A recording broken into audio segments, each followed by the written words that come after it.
Bawa kwartawab shalanawa. Bawa kwartawab shalanawa. Abayahawa shabashamayam. Bayahawa shabashamayam. Salaka lanawa. Salaka lanawa. Al kataa yanawa. Al kataa yanawa.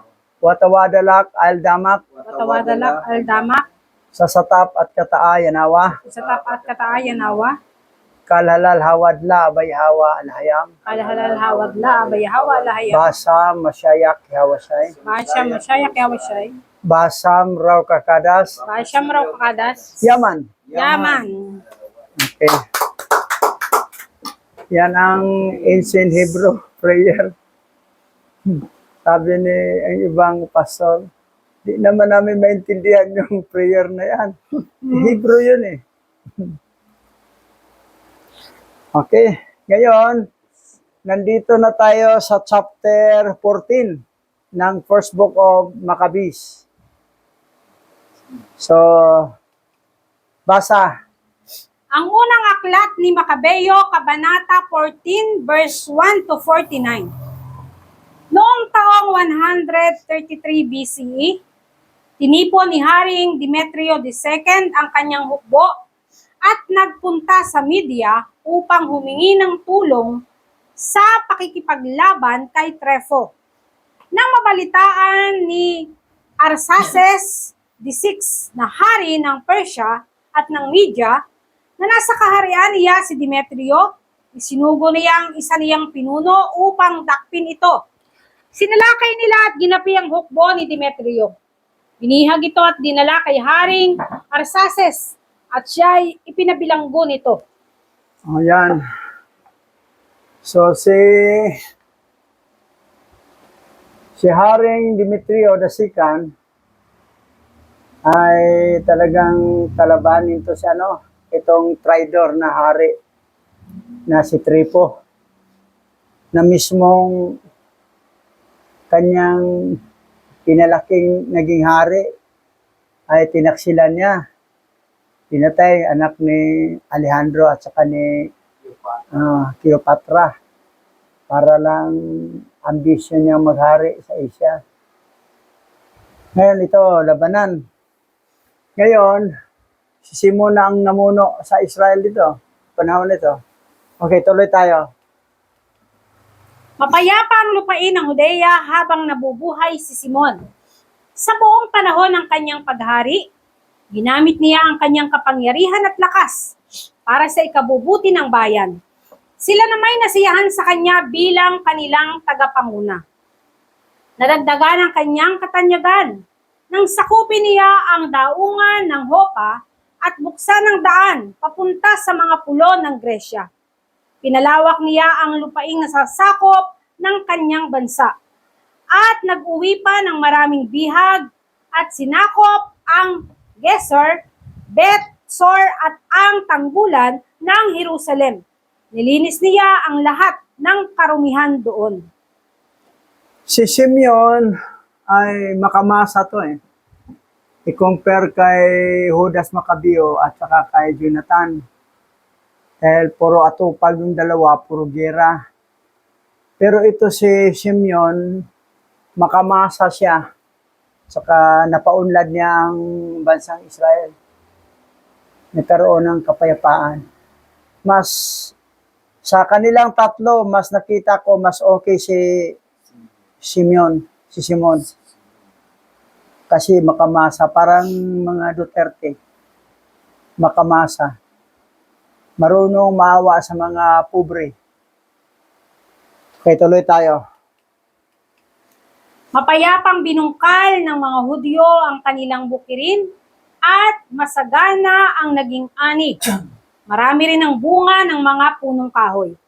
Ipinagmalaki ng mga kabataang lalaki ang magagara nilang kasuotang kawal.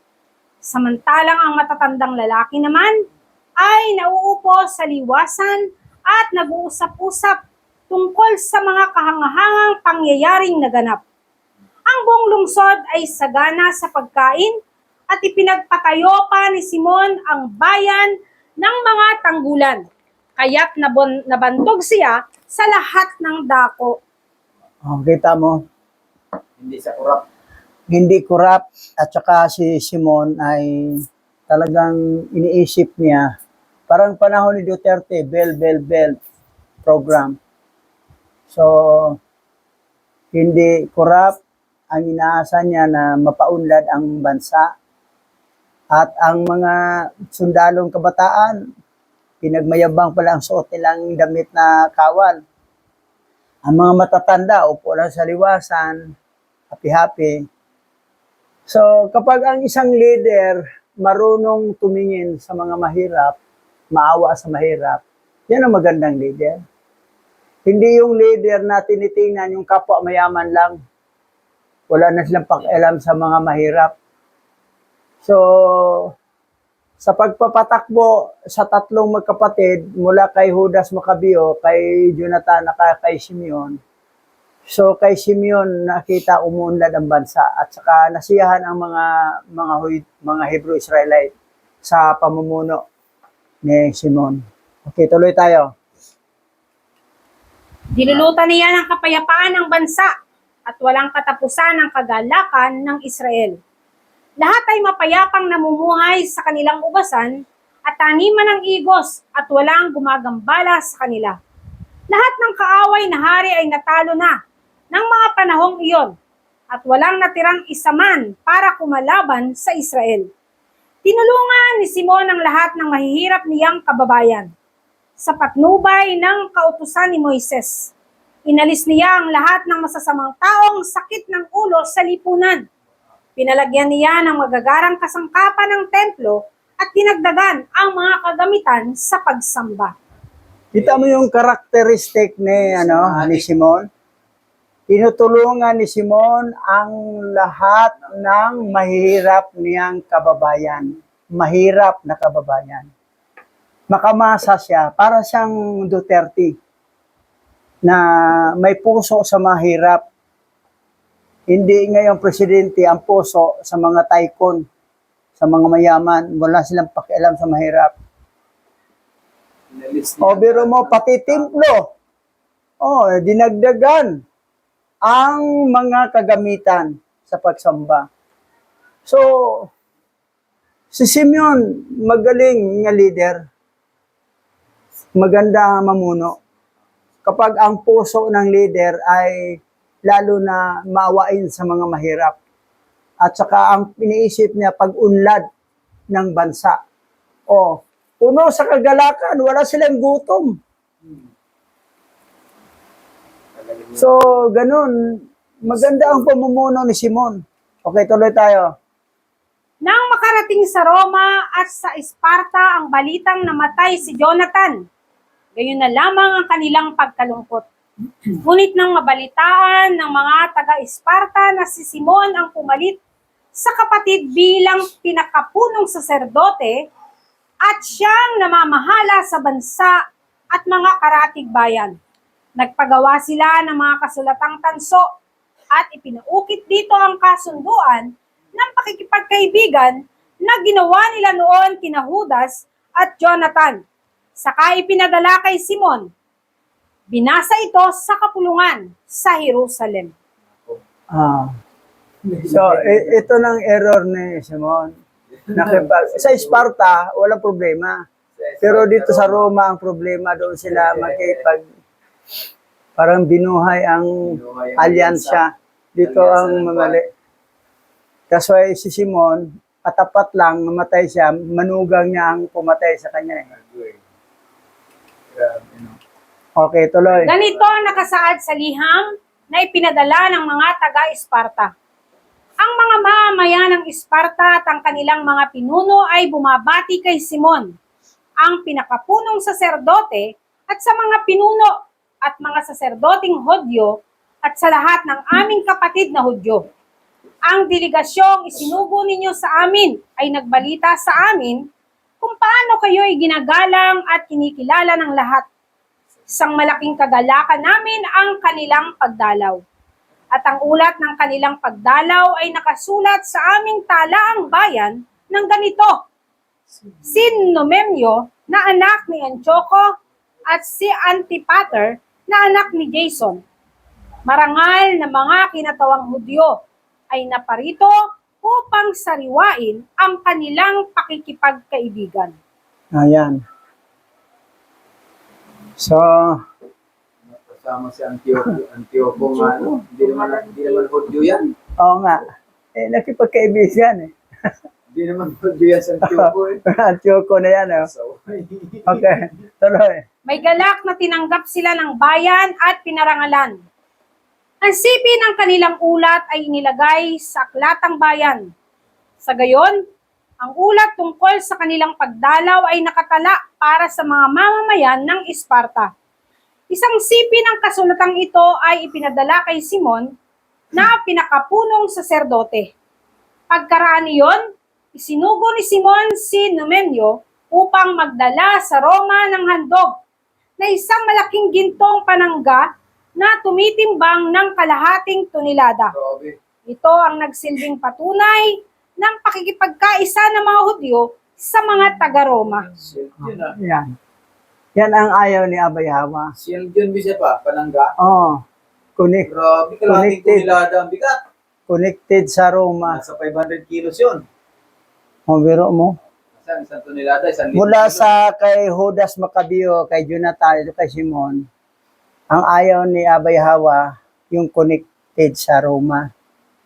Dahil alam ni Abay Hawa, itong Roma ang nagtaksil. Yun ang nagnakaw ng original scripture.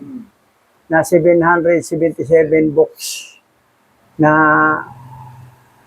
Ginawang binago, Vaticanus. ginawang apocryphal ang 711. Ang lumabas, 66 book na lang. Kasi ang 711, ang 711, ginawang apocryphal book.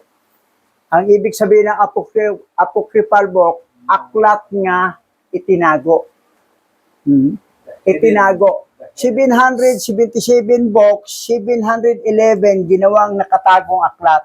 Ang pinahayag ng 66 book. Ang 777, gusto ni Satanas na maging 766. Paano? 66 book. Paano naging 766? Kasi si Adan nilikha sa pang-anim na araw. Tayo bilang tao ay number 6 ang number natin. Magbasa ka ng aklat na product by Vatican Canon Law, 66 book. O mas ikaw number 6, tatlong 6 na.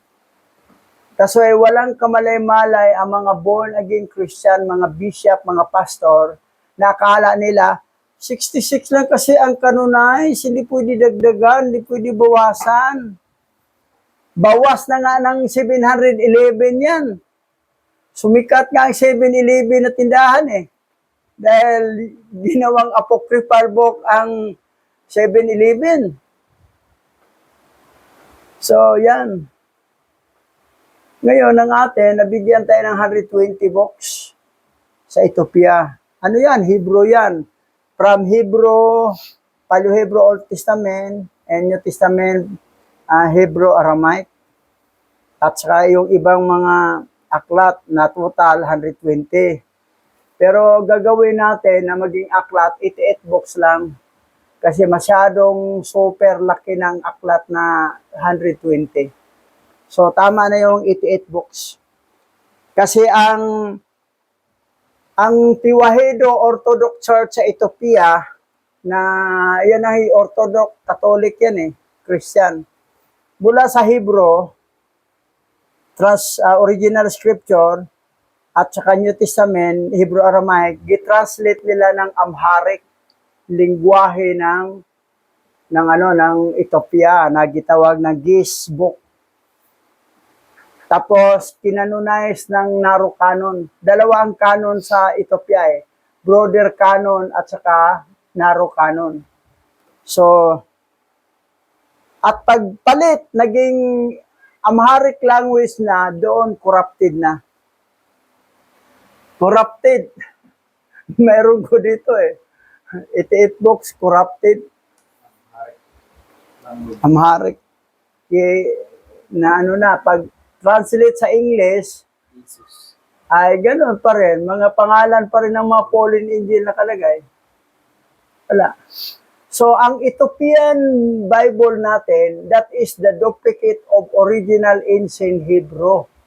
Hebrew yon na galing sa Ethiopia, hindi yung Amharic language na GIS. Kasi corrupted. Pinasikat pa naman ng taga-Ethiopia ang GIS 88 books. Corrupted yan.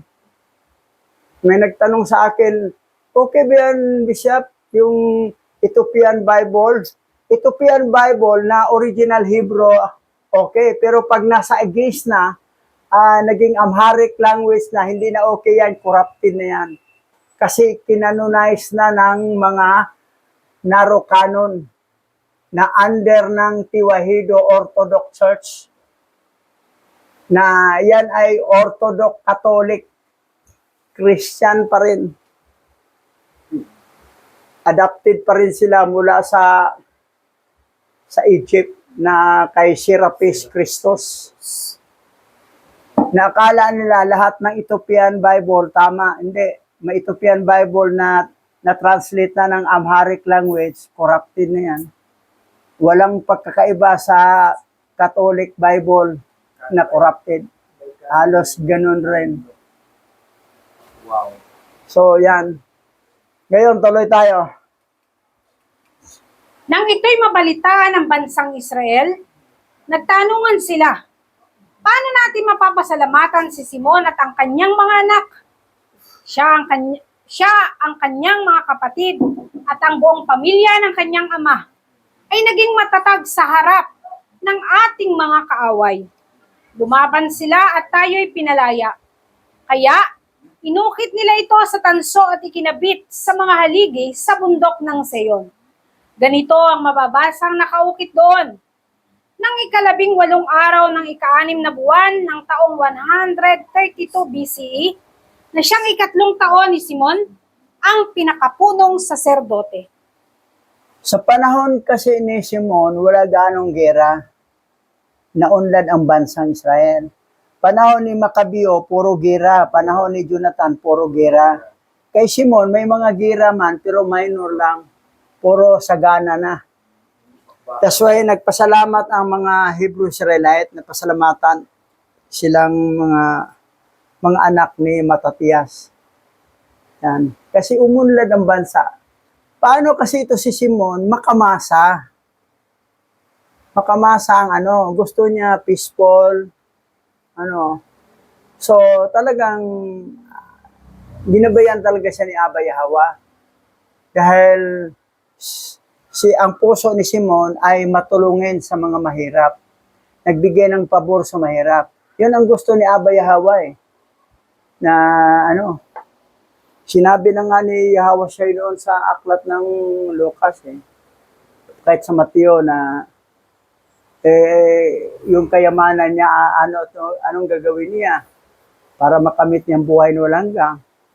Ibenta mo, pamigay mo sa mga mahirap at sumunod ka sa akin. Kasi ang gusto kasi ni Abba Yahweh, yung tao na leader na maawain sa mahirap. Matulungin sa mahirap. So, ayaw niya yung taong nagyabang sa sarili, na binuhat ang sariling bangko, na walang awa sa mahirap. Ang pakialam niya, sarili lang. At ang mga kapwa mayaman lang, sila lang ang mag-prince. So, yan ang ayaw ni Abba Yahweh. Pero kung ang puso mo matulungin sa mahirap, gusto mo pag-unlad sa bansa, yan ang gusto. That's why na panahon ni Simon, gumanda ang bansa. Okay, tuloy tayo. Sa harap ng nagkakatipong mga saserdote, mamamayan, pinuno at matatanda ng bayan, ang sumusunod na katotohanan ay ipinabatid sa amin. Madalas, kapag may digmaan sa bansa, itinataya ni Simon, anak ni Matatias, na isang saserdote mula sa pamilya ni Huarib at ng kanyang mga kapatid ang kanilang buhay sa pagliligtas sa ating bansa, ating templo at ating kautusan laban sa mga kaaway. Sila ang naghatid ng malaking karangalan sa ating bansa. Si Jonathan ang kumilos upang magkaisa tayo at siya'y naging pinakapunong saserdote bago namatay.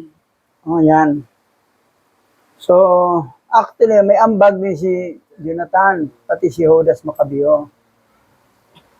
Pero ang nakitaan kasi natin na maawain sa mahirap, ito si Simon. That's why medyo gumanda. Umunlad ang bansang Israel. Panahon ni Simon. Okay, tuloy tayo. Nang balaki ng mga kaaway ng mga Hudyo na lusubin ang lupain at lapastanganin ang templo, si Simon naman ang nanguna at nakipaglaban para sa bansa. Ginamit niya ang sariling salapi para magkaroon ng mga sandata at pambayad para sa hukbo ng bansa. Pinalagyan niya ng mga tanggulan ang buong Hudeya, lalo na ang Betsor sa hangganan na dati taguan ng mga sandata ng kaaway. Naglagay rin siya roon ng mga kawal na bantay. O, biro mo, sariling pera ni Simon ang binili ng mga sandata at mga sahod ng mga kawal. O, may mga sahod sa kawal. Sarili pera ni Simon. Siya ang nagbibigay, hindi siya ang nagnakaw. Hindi siya binibigyan. Kamay ni Simon, giving to the poor, giving to the sahod sa sundalo at sa kagawang armas. Pero may kamay magnanakaw, puro kabig lang, kabig. Nakamalita-malita ang pera. So yan. Okay, tuloy. Pinalagyan din niya ng tanggulan ang daungan ng Hopa at ang lungsod ng Gazara sa hangganan ng Azotus na dating nasasakop ng mga kaaway. Pinatira niya roon ng mga Hudyo at ibinigay ang lahat ng kanilang kailangan para sa pagsasaayos. Nang makita ng bayan ang pagiging makabayan ni Simon at kung paano niya ninasang parangalan ng kanyang bansa, siya'y ginawa nilang pinuno at pinakapunong saserdote. Ginawa nila ito dahil sa kanyang katapatan at dahil din sa pagpapairal niya ng katarungan at pagsisikap na maparangalan ang kanyang bansa. O yan, kita mo yung karakteristik ni Simon. O. Nang nakita ng bayan ang pagiging makabayan ni Simon at kung paano niya parangalan ang kanyang bansa. Oh. Nasa. So, dapat talaga ganyang karakter na maging pinuno ng bansa. Makabayan. Makamasa. So, yun. Hindi yung pakaway-kaway lang. Wala namang kumakaway sa kanya. Pakaway-kaway. Walang kumakaway sa kanya. Bago talaga. Walang So, yan. Kasi hindi siya makamasa. Oo. Hindi siya nagsisikap paano mapaunlad ang bansa. Wala siyang tinatawag na bell program. Dapat tapos na yung MRT, papuntang Fairview eh. Wala, natingga. Wala, itong administration ngayon natin, walang nagawang proyekto. Hindi panahon ni Duterte, makita mo yung maraming nagawa. Kasi makabayan, yung katulad kay Simon. Okay, tuloy tayo. Sa kanyang pangunguna, naitaboy ang mga hintil. Napaalis din ang mga hukbo ng kaaway sa gawing hilaga ng templo. Nagtayo rito ng tanggulan ng kaaway at mula rooy pinapasok ang banal na templo at nilalapastangan ito. Naglagay si Simon ng mga bantay na Hudyo sa tanggulan. Pinatibay ito para sa kaligtasan ng bansa at ng lungsod ng Jerusalem. Pinataasan din niya ang mga pader ng lungsod. Bunga nito, pinagtibay ni Haring Demetrio ang kanyang pagiging pinakapunong saserdote. O yan. So, makita mo yung ugali ni Simon. Ginawa siyang punong saserdote at ginawa pa siyang hari. Gobernador pa. So, ganyan. Maraming posisyon si Simon eh. Dahil sa kanyang makabayan na karakter, makamasa. Okay, tuloy tayo. At tinawag siyang kaibigan ng hari at pinarangalan. Ginawa ito ni Demetrios sapagkat nabalitaan niya na tinatawag ng mga taga-Roma na kaibigan, kapanalig at kapatid ang mga Hudyo at tinanggap nila at pinarangalan ang mga kinatawang isinugo ni Simon. Kaya nga, nagagalak ang mga Hudyo at ang kanilang mga saserdote na maging pinuno at pinakapunong saserdote si Simon at ang kanyang mga anak hanggang lumitaw ang isang tunay na propeta. Si Simon ang mamamahala sa bansa, sa templo at sa hukbo. Siya rin ang mamamahala sa mga kagamitang panghukbo, pagpapatibay ng tanggulan at pagawaing bayan. So, kita mo yung position ni Simon. Walang binatbat yung kay Judas Macabeo at saka kay Jonathan. May ambag naman sila, pero mas matindi itong kay Simon. Hindi yun. Mas maraming kapayapaan. Malapit ng propesya, Bishop po. Mm. Hanggang lumitaw ang isang tunay na propeta, si Hawa sa inin. Oh, yan. Nasa propesya. Okay. Okay, tuloy. Susundin siya ng lahat. Ang kanyang pangalan ang dapat gamitin sa lahat ng kasunduang pangpamahalaan. Binibigyan siya ng karapatang magsuot ng kasuotang hari at ng gintong hibilya sa balikat.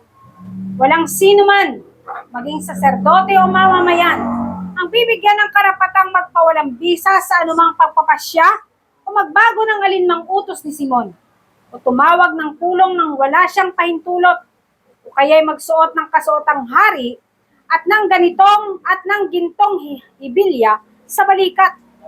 Ang sino mang lumabag o magwalang bahala sa mga tuntuning ito ay mapaparusahan.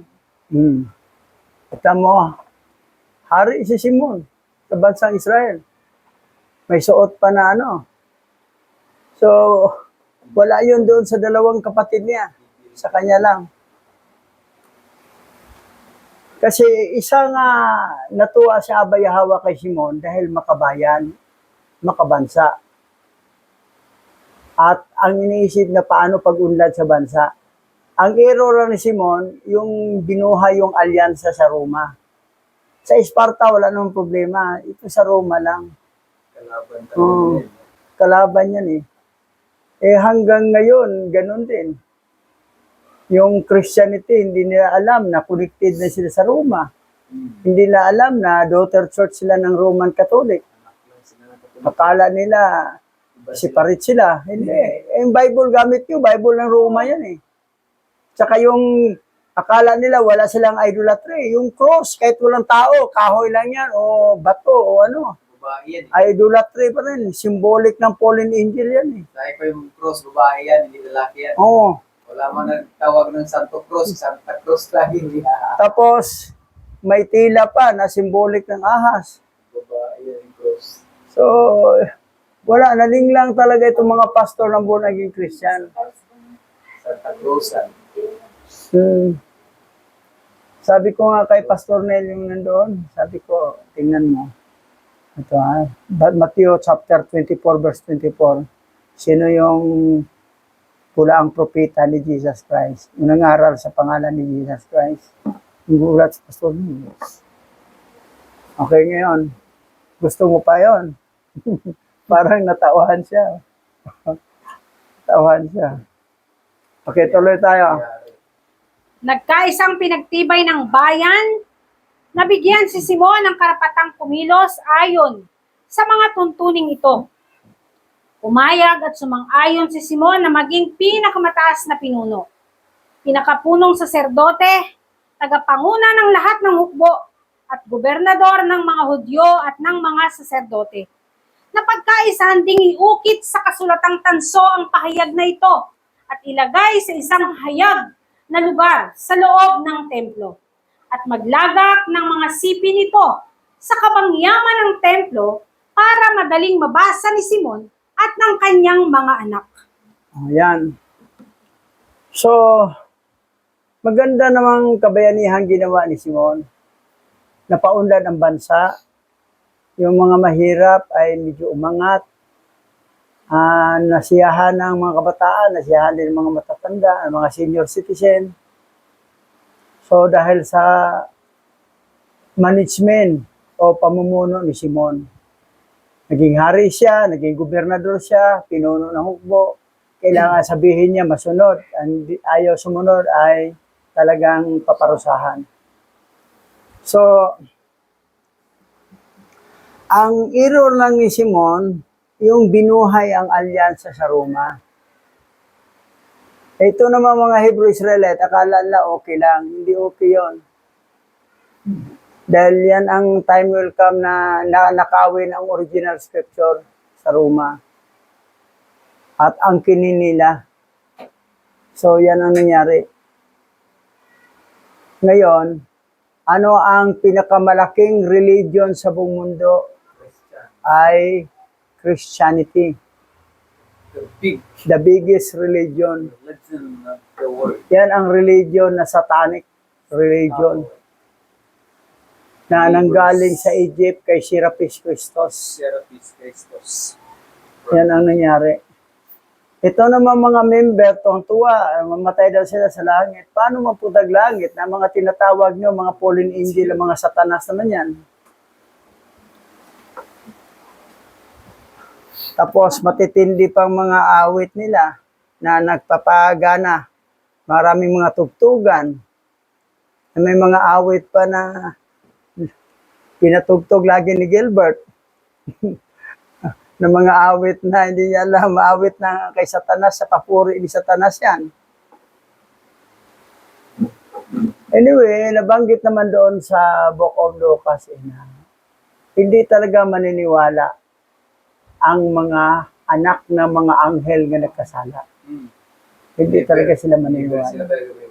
Pero ang mga anak ng mga binhi ni Yahweh ay papasok sila sa kingdom of Yahweh. Pero ang mga anak ng mga anghel na kasala, hindi sila papasok sa kingdom of Yahweh.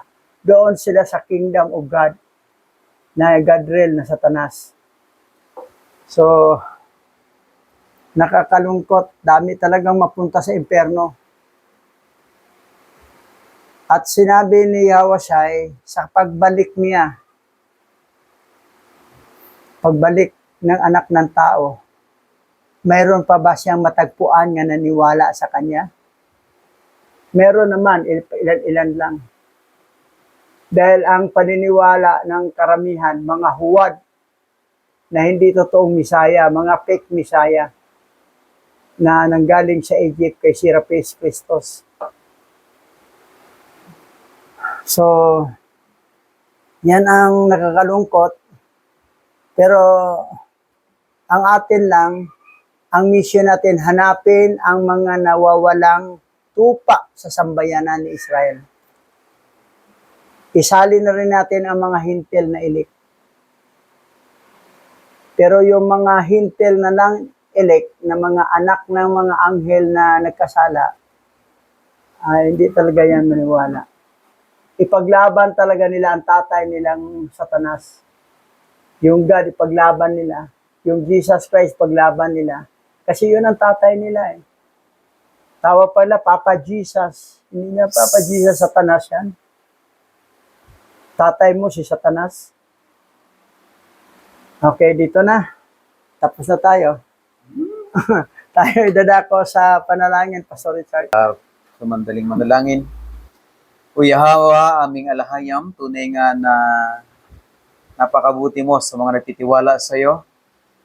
Pinagpapala mo ang mga ayon sa kalooban mo at patuloy mong inilalagay sa katanyagan ng sinuman na ikaw ang patuloy na ginagawang tanggulan ng kanilang buhay, katulad ng ilan sa mga tao ng Israel na naging pinuno nito at patuloy na nagsasaayos ng lahat ng ayon sa nais mo, Aba Yahweh. Sa mga panahon na ito, patuloy naming itinataas ang buhay ni Bishop, ang buhay ng kanyang may bahay, buhay ng aking family, at lahat ng mga sangay na kabilang sa grupo, ang buhay ng Prince James, at ang kanyang pamilya, at ang mga nasa kabuuan ng mga membro ng Opherian tribes. Abo Yahweh,